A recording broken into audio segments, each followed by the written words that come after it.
How's it going, everyone? Welcome back to the best trading channel on YouTube. My name is Gev. It's Monday, August 10th, so let's talk capital. Alright, everyone. I hope you guys all had a great weekend. It was definitely fun, good break from the markets.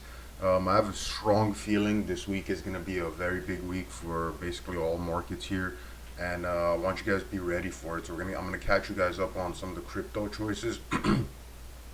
We made the top three video from about a week ago, and we're going to talk about the other markets too. But crypto and SP 500 are going to have a very big move going into the end of this week, probably the Wednesday, Thursday, Friday situation. Before we would talk about that, guys, please hit that like button if you enjoy the content. Definitely subscribe if you haven't subscribed yet. Take that notification bell. Stay up to date with the best trading content on YouTube, guys. We are definitely the best channel on YouTube. We do the most precise analysis. We have the most accurate analysis. There's just no reason not to be subscribed and stay up to date. So that being said, let's go ahead and talk about Bitcoin here. Bitcoin is slowly grinding up. I've gone ahead and identified this ascending channel we're going to talk about right now. Just slowly grinding up. We're just making we're just making higher lows, basically just grinding upwards.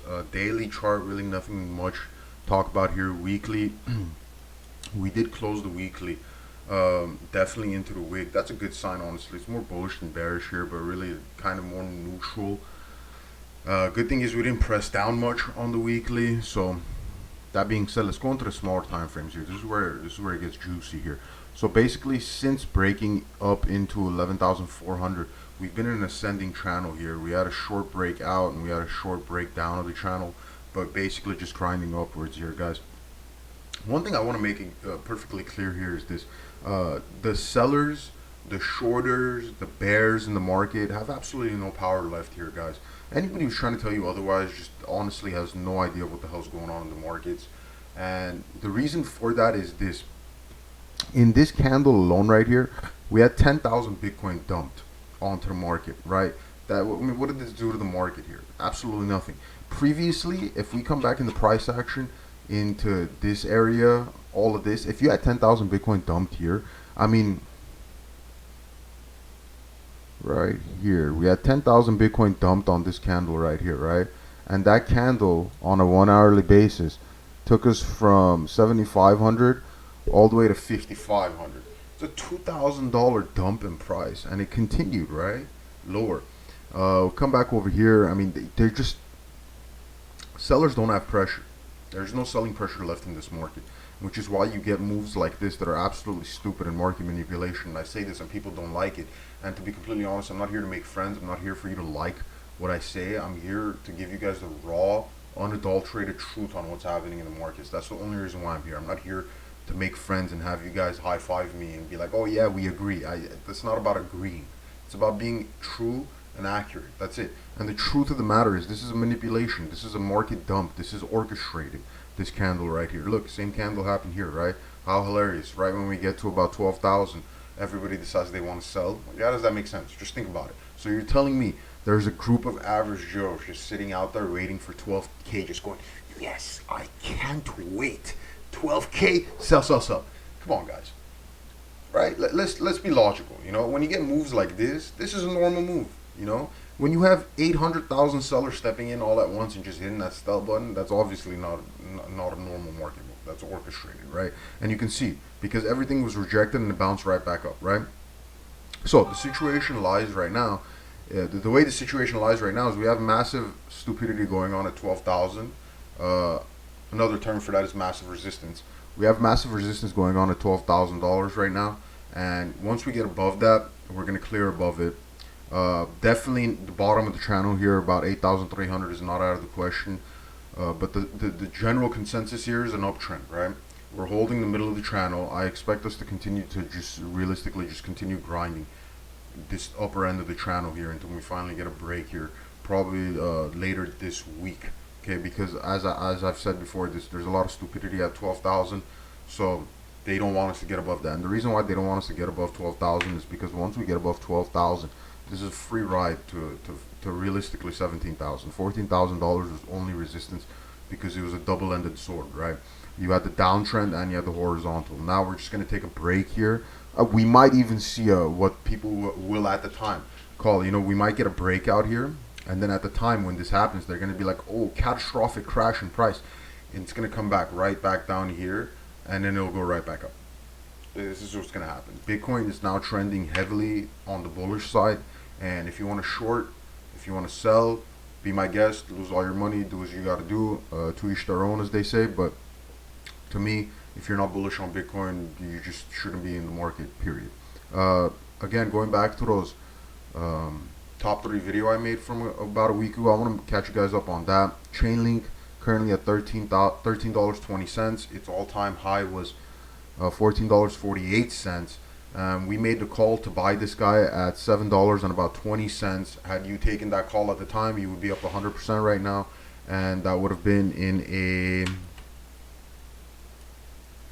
15-day move. So in 15 days, 100% gains, absolutely incredible.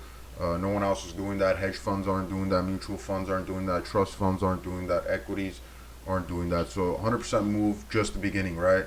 I did say I expect this to be a multi-$100 coin. Well, we're up 100% here. If you took the call at $7.20 and some change, I want to say you'd be up 100% on that. That's Chainlink. Stellar, we made the call at about 9 cents, 0.096 cents, right in this general area right here. We did go all the way up to 11 cents, but it's struggling right now to get above this channel and close above the channel. Still, you would be up pretty nice, like, I don't know, like 5% or something. Oh, 10%. I mean, had you gotten out at 11 cents, if you want short-term gains, 21%, you would have been out. But as we sit today, you're up 10%.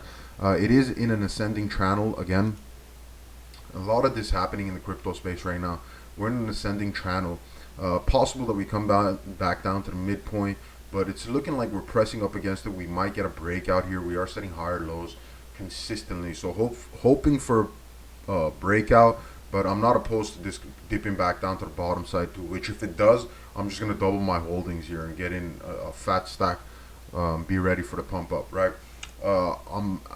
It's tough to say what this thing wants to do. Usually when it presses up like this, it's going to break down. When I've been talking about this on SP500, which we'll get to right now. But the monthly is very bullish here, guys. I mean, just look at this previous monthly close right here. Extremely bullish. We have not had a bull candle close in this area in over a year, so very bullish move here for XLM. That's why I'm not that bearish on the daily here, even though we are getting a kind of bearish structure coming in with it failing to break out here. The higher lows is what's got me convinced that we're going to get the breakout here. Okay, and finally Horizon, we made the call on this guy at about $8.50. Had you taken it, you would be up 39% at the top. At current price, be up 20%. So in general, had you taken all 3 of those calls, you would be up together 140% in 15 days. Absolutely astonishing. I hope you guys did take some of that, and if you didn't, it's not too late here. We are still in bear territory. We're not in a bear move. We're in bear territory because we're still below previous all-time highs, right? Once you get above that, then you're technically in bull territory. But since we're below, we're still in bear territory. So these are still great buying options. Horizon's still struggling to get above the top of this channel here. Could retrace to the bottom. Again, the monthly candles and the weekly candles are turning out very bullish on these guys. So I do expect a break up, and I do expect this week to be positive and explosive for all these markets. So we should see a pretty big move for most of these guys coming up, right? S&P 500, this is the trade I've been waiting to make. This is the day trade I've been waiting to make for a while here, guys, and it looks like it doesn't want to let me in, and I'm very disappointed and very unhappy. I was honestly expecting for us to get a pullback here to about 3,300 over the Sunday open and going into today. It hasn't happened yet, and it did close very bullish here today, so it looks like we're going to shoot right up to the all-time high here. And then hopefully we get a retracement to like 33.30, 33.40. I'm really trying to buy the bottom of this trend line, and I know most of you guys are going to say, well, you should have done it here. You're right, I should have, but I just wanted to, I just had a strong feeling that we were going to come up to the gap and then come back down, giving that perfect entry at about 32.90, 3300. Like I've said multiple times, the market doesn't have to do what we want it to do. It usually doesn't, but I'm not chasing trades here. I'm waiting for the setup that I want, and then I enter on the setup that I want and expected, and that's how you make sure your risk to reward is 99% towards a reward and 1% towards a risk. Okay, we want to take the risk as low as possible and make the reward as high as possible, right? And that trade with the high reward, low risk would have been getting in at 3,300, and I was going to ride it all the way up to 3,450. As of right now, it doesn't look like it's going to happen. But like I said, hopefully we get a pull down retracement to the bottom of the trend line, and then I will be getting in. But if it doesn't happen, well, the next step for this guy is to run up to 3,400 and then possibly retrace back down to the trend line, and then give an entry to go all the way up to 3,450. We are going to get to 3,450. We're going to have to touch the middle point of this channel, which in a straight line sits at 3,477 right now, right? So we're going to have to get there. Okay, and lastly but not least, Mr. Gold. Gold finally giving daily resistance here for the first time in a long time. You would say this, however, this was not an engulf. Whereas this, as much as textbook wise it's not, it's a little bit more of a reversal situation than this is. Weekly, again, not looking bullish. I mean bearish, excuse me. Not looking bearish. So any retracement here is probably going to be short-lived. I'm praying we get down to the previous all-time high of 1919, in which case I will be looking to long. It does not seem like it's going to happen. I honestly, if we're being honest with each other, I have no idea what gold's planning on doing in the short term. The incredible bullish sentiment in gold just can't be understated, guys. I would not be shorting this, which is the reason why I'm waiting for a re-entry on a long here.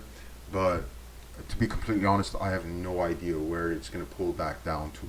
You know, I'm expecting and hoping previous all-time high retest at 1919, but I wouldn't hold my breath for this. If we go 2-day and 3-day here, you guys see that the moving averages are nowhere near the 1919 level, sitting at basically 1970 and 1970, both 2-day, 3-day, and the weekly is just creeping up to it. So we might be looking at a weekly retest to the wick here, and we're able to buy the wick. However, I truthfully have no idea where gold wants to go on the low end. I do have a end of the year target of 2250, but as far as a retracement target, I just don't have one. I'm praying for 1919, but again, I have no idea where this guy's going to pull down to. I'm not going to sit here and pretend like I do. Okay, when I don't know, I'll tell you guys openly, I don't know. When I do know things, I tell you guys this is how I expect it to play out. And on gold, I just honestly have no idea what gold plans on doing here. I will be watching it like a hawk. If we do get contact with 1919, I will be entering along. These are things I can tell you guys for sure, but outside of that, I really don't know what gold plans on doing. But we will be watching it. With that being said, thank you so much as always for watching the videos, for supporting the channel. I appreciate it greatly. Again, if you haven't subscribed yet, hit that subscribe button, hit that like button, leave me a comment, let me know what you guys think about all the analysis we talk about. And with that being said, I hope you guys have a great day, and I'll see you in the next video.